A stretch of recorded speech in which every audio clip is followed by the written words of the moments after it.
Through monumental collaboration with all ocean explorers like you, eShark tracks sharks on a global scale to inform science and policy, where we together have already helped a lot of sharks by gathering and analyzing a lot of observations for science and policy.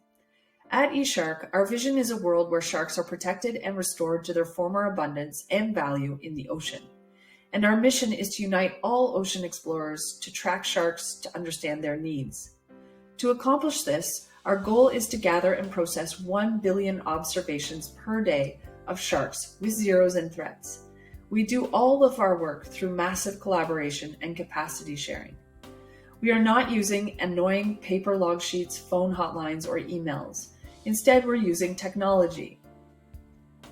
We're using the purpose-built eOceans mobile app with real-time, expert-developed analytics. To get started, you can download the eOceans app from the app stores today. Then, explore and log your shark observations, even if they're zero.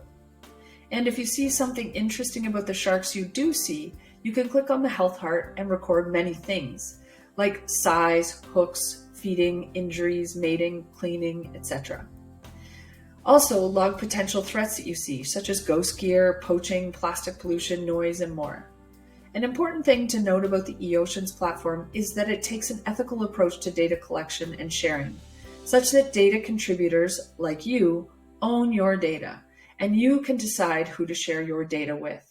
And you can help interpret the results for the projects that you're contributing to, and are enabled to facilitate knowledge distribution and empowered to be an integral part of the ocean action dialogue. And eOceans does not share the exact location of your special places or species. Only you have access to that and the people who you directly share that with. And that helps protect species and spaces from poaching. With eShark, we can track sharks and their recovery success while helping to identify and mitigate threats. eOceans, for the ocean, for us.